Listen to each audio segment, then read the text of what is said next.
Turn the HYMM up, turn the HYMM up podcast. Turn the HYMM up, turn the HYMM. Do you think people don't like criticism because they feel like they're special?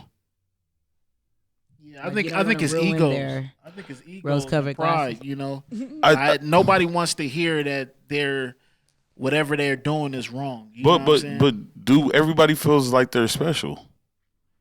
I think a lot of I think a lot of people do. We all strive for those checkpoints in our professional careers or whatever we strive for. We definitely want to perceive some level of checkpoints or growth. The thing though is that whenever a lot of people hear criticism, it makes them feeling like they're going backwards rather than forwards, and that makes it hurt even more. But do you think criticism affects them because it makes them realize that they're normal? Because if you really think about it, like a lot of people sometimes they really have that mindset like, God gave me this, like I'm special, like I'm being serious because you watched that Kanye West interview too? No, not that. But yeah, I did watch it with Joe Rogan. I did though. Actually, out of all Kanye West interviews, I think by far that was the best, more like well thought out process of Kanye West, like his whole, some of his stuff he was saying. Say it. No, some of the stuff. Hey, no. If you look at past interviews, I think Joe Rogan did a great job. Joe Rogan didn't say anything. But listen, he did a great job of asking him the right questions. That's true. LP's gonna defend. No, real shit. To just talk. No, he kind of like he asked the right questions, so he like it's like he knew what to direct him in. Because a lot of times people hit him with so many questions about so much other bullshit that he jumps around from conversation to conversation. Like he really broke down his mindset on how he thinks about things. And in the interview, like I'm pretty sure even Joe Rogan walked away from that. Like, I kind of understand him now. Well, the thing is, Kanye West doesn't do well with very precise questions. Like you start them off at a small you got to kind of give him like a thread and let him just pull it. He has to be the one on the stage. Yeah. Oh yeah. Yeah, no, true enough. To me, I walked away from it. Like, out of all the interviews he's ever done, this, to me personally, I think Joe Rogan did a good job at interviewing him. Because Kanye West is one example of a good person that probably can't take any criticism. Well, Joe Rogan, I agree with you. I think Joe Rogan did a great job on how he handled it. I just don't like the fact that he didn't say. He let him just go. Just whatever the subject was, say it, and then Kanye West went on a tangent for like 30 minutes. I'm gonna be honest with you. I saw out of that 2-3 hour interview, I probably saw a solid 1 hour and a half. And I kid you not, I can count on my hands how many times Joe Rogan talked, and all I could hear was just Kanye West talking about everything. Just his everything. But we all gotta understand though, like, Joe Rogan, he ain't the reason why people watched it. Mm-hmm. We've heard Joe Rogan do an interview before. You know what I'm saying? We talked about that one. What? In the car while we're driving and listening to it. Of that, it was a good interview though. I think so. It's Kanye West, Joe Rogan. This is his 3,300 episode. Yeah, it's like a crazy 3,400 episodes. And most of his interviews are usually ones on where it's a nice conversation back and forth. Yeah. Laughing. But with Kanye West, just give him the mic. I wonder why Kanye picked Joe Rogan to do an interview with more than anybody else. Joe Rogan is Joe Rogan. Okay, who else what's so has special? Size of audience? What's so special? And will allow you to do 3 hours. So Joe Rogan, he transferred from he went from somewhere UFC, acting, stand-up comedian. He did a lot of shit. And then when he did podcasts, it's like, who bought him? Sirius or Spotify? Spotify. When he went there and he started making like he was already getting like millions of views on YouTube. Yeah. With his podcast, and he'd have anybody you can think of on his show. Yeah. I've seen Wiz Khalifa. I've seen Neil deGrasse. I've seen everybody and anybody goes on that show. So I can understand why Kanye West picked Joe Rogan's show. Elon Musk been on it. Everybody. Oh yeah, everybody. I can't even. Duncan Trussell, shout out. I really like damn Duncan. Brazilian Are you too. a celebrity if you haven't been on there? We got honestly, like, of course, we can honestly say, podcasting is like what it is right now. It's like the media that, a lot of people listen to, whether they watch a video, whether they listen to the audio, what have you, whatever. And Joe Rogan is at the top of the totem pole as far as that. Yeah, he's like the Oprah of podcasting. Yeah. He's over like Joe Budden. Hell yeah. Hell yeah. I didn't even know that. Oh, yeah. Joe Rogan got $100 million deal with Spotify. Well, that's up in the air now. Why? Oh no, they're with Spotify internally, like some of the employees basically have held their own little riots over some of his previous content. Where I guarantee you they never even listen to the episode itself, but because Joe Rogan's a very opinionated guy. Yeah. All right. But at the same time too, though, he's usually very accepting of those that have other opinions. Exactly. Look at the people he's interviewed. There's a lot of people he's had on that he disagrees with, but just the fact that he's covered like LGBTQ plus S pi whatever content, and he didn't respond in the way that they like. There's some employees of Spotify that have very heavily petitioned for him to go off, and then there was controversies of the transfers of episodes. Cancel culture. Specific episodes were because he said somehow left off, but at the same time, we're talking about like 3,400 plus episodes. There's going to be some that are they're going to make it over, and some that are not. Well, no, it's just like priority lists or just transferring. That's a lot of footage. That's a lot of audio. I think by like him having that, if that actually happens, I think that his show is going to get tainted. Well, not tainted. It's not going to be his show no more. Gingerfied. I don't know. No, because now if they do that, then they're going to start setting up a list of things he can't say. He's under the contract that he's got written up is made sure it's still his show. Oh, he has full creative control. Yeah, he has full creative control. But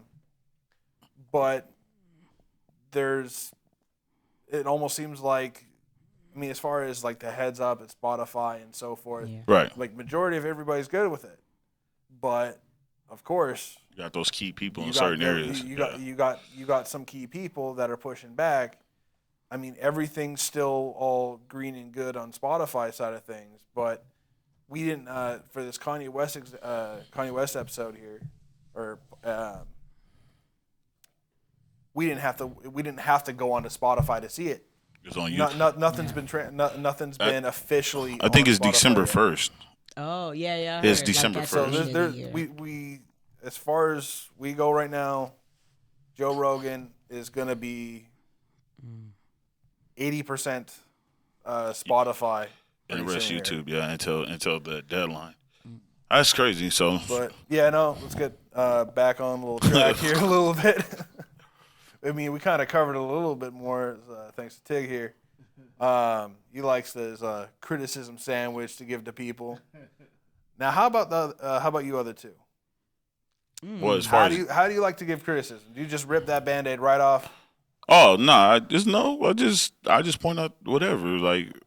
Like one thing I do, I don't just say it directly. I just find the best way to say it without being a dick about it, because it's not to say I'm hating on you or anything.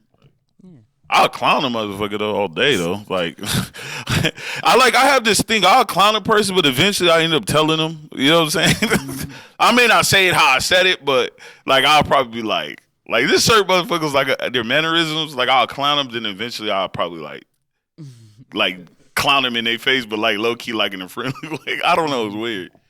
So I don't know. Like no, it's like all right. It's like this. The negative part of a person, I don't just say. Like, I would eventually later clown you about it, but in a friendly way, though. Yeah. If I don't like the way you act about certain things, I'm like, man, I can't stand that motherfucker the way he do that. But eventually, I'll be like, hey, remember that one day when you was doing this and that? And I just start, like, clowning off of that. I don't know. Wow. You get your point across eventually. Eventually, yeah. I heard that. The biggest things you got to laugh at. I don't give criticism unless somebody asks me. I'm gonna be honest with you. I like to keep it minimum. I keep my words kind of simple, you know. So I don't like to rock the boat on a lot of things or like upset people. So if they ask if they ask me, I'll give criticism. So if you're working with someone that you know their field or you know what they're doing like to a T, and you know you're good at it, and they're struggling in that area, you wouldn't tell them like something they need to work on or anything, or you would just let it ride I'll out. help them. I would physically help them. What if they're But I what if wouldn't- they're doing something wrong that you see that they, you know, if they change that, then you know that it'll go right. Oh, I'll tell them. Yeah, I could. I mean, telling them and criticizing them is two different things to me. I think if I see somebody in there, let's take massage for example, and I see somebody they don't set up their table correctly, you know, I'm like, hey, let me show you how to do it, and I'll show them that. I don't think that's criticism, but me saying, oh, you don't go deep enough in your strokes, and let me show you how to do it, and they didn't ask. I think that's different. I think a lot of it is arrogance though too. I think it's how people come off sometimes. Yeah. Like if you see somebody that just doesn't know, you know, like you say, you're gonna help them or you're gonna you're gonna critique them. Let's say critique them. But if you see somebody that's like you can just feel the arrogance, like, well, fuck, you didn't feel. Eat shit. I can kind of read a person's vibe though, you know, before I, you know, intervene and say anything, you know, like any criticism or anything. I kind of read they body language and kind of like, should I say something? Yeah. I can kind of tell, but yeah, for the most part, I try to give criticism when I can. You know, but good criticism and let them know. There's no good criticism. Advice. Just advice. Give them some good advice. You know, best interest though. You know. Mm-hmm. I've seen Shauna. I've seen Shauna give criticism, and I've actually really liked it and kind of admired it and tried to be doing that myself. Right. Is that what she does a little bit more of is kind of give a little bit of a push or a little bit of information on a certain thing, and then depending on how she responds to that, then she'll build off of that. Right. That's good. I didn't even realize I do that. My boy been analyzing. He be still in your game. No, she gives a bit. If she receives a bit, she gives a little more, and then so forth to try and meet in the middle to be a little. Well, I do that to read the room. I do that to see how people are taking it. Like Terrence, I'm like, okay, how do they take this little bit, and then how do they take this little bit, and then it's like, okay, all right, then well maybe I could tell you everything. Yeah. But if I give that one thing and I get that arrogance, like, oh, all right, now I don't need this. Oh, okay, all right, see you later. I'm not gonna waste my breath today. Eat shit. That's real. Yeah. With this whole wedding thing going on, and we just a week in, like leading up to it, and now we're getting the questions of kids, and Yeah, when is that gonna happen? Man. When y'all gonna do that? well, no, we had this whole cruise thing going on and whatnot, so we rushed it a little bit, and then everybody's worried that we're already having kids. Oh yeah. So it's like, I mean, as us here planning, and then you two already having. What do you think is the kind of like the perfect number, and how many is too many? And if you see too many, what do you think? Yes, I would love your advice. Honestly, it depends on you know yourself, you know your patience, you know your work structure. With zero you know, patience. Like to me, honestly, like, and it's crazy. My wife's mom told us a long time ago, we shouldn't have a lot of kids, even though we got 4 between the two of us. But she told us we shouldn't have a lot of kids because the way me and my wife are, like, we like to compete, and it's weird because it's like when I'm working, she wants to feel like she's out working me, or like she wants to do more. Like, what the fuck? Like, so we're never not really home all the time parents. So like the only good thing about it is that we have older kids, so they help us a lot out with our son. But for the most part, like I said, it's all about patience and who you are as a person. If you really a homebody person, then I think you'll be able to maintain and have a lot of kids. I'm not like a homebody person. I don't like being at the house. You said a little bit of competition there. It's like Nah, like okay, for instance, like she's been out of work, but like she's so like I tell her to chill, like, but she's so in a rush to go back to fucking work. But I can believe that. but I can't imagine. But being it's tired. not. It's not like a. bored. Nah, I don't care. Like I don't want that though. Like I want that. I want it to be a balance. You know what I'm saying? Like we both can't be competing on who works more. Like like you know what I'm saying? Like I could kind of feel a sense that she's like when I be coming home like I'm tired. She be like, motherfucker. So I got to get up and deal with the other shit. All right, I'm gonna go get a job now. Fuck you. So is this like the way? I mean, sorry for maybe staying on this. Oh, I but, don't care. Is it more of kind of like the pressure of trying to be the quote unquote better provider, or is it just straight up your the ability to maybe joke and call the other one lazy or something? Well, she was. Well, what it was is that she was in the driver's seat for so long by herself because she was raising $2 by herself. So she kind of got on that. She doesn't rely on nobody. Like she kind of do everything her own. I can understand that. Which is cool, but like that's an issue when we have a 5-year-old though. Like we got to be balanced. Like what the fuck? Like if I'm saying sit at the house, like not to say like I don't want you to ever have a job. Like fuck all that. But right now we got very pivotal things going on. We got one about to graduate. We got one that's barely going to high school, and then we got a 5-year-old. That transition time is. That's where because we got 2 older daughters. That's where they need a mom out a little more. Because me, I'm not gonna. They're not gonna tell me everything. Yeah. So when I hear shit, it's like I'm here at the ass end. I'm ready to cuss everybody out, or you know what I'm saying, or get the fuck out type shit. Like, Yeah. I don't have patience like that. That sounds like a lot. I mean, sorry, Dick. Oh, no, I was just saying, I definitely feel like LP. I think it definitely needs balance. You know, if you got 2 people working, you got the mom and the dad working while your kids at home, and it's kind of being neglected. You know, with having your kids help out. You know, helping your kids with their schoolwork or maintaining things at the house. You know, I feel like it has to be a balance. Like it has to be somebody at the house.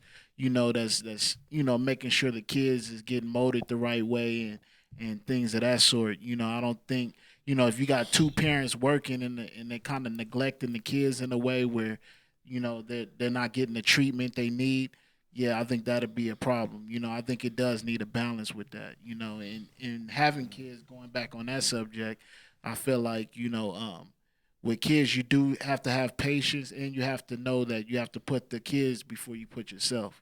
You know what I'm saying? So that's one thing that, you know, plays a big part when having kids. You know, it's kind of like that's your responsibility. So you have to have that, you know, that strong nurturing, you know, effect on the kids, you know, because they need that, especially in the time where they're growing up, they're kids, you know, they need somebody there that's going to, you know, devote their time, you know, to help them do what they need to do, whether it's the mom or the dad, you know. So with parents being there for their kids, I think that plays a big part.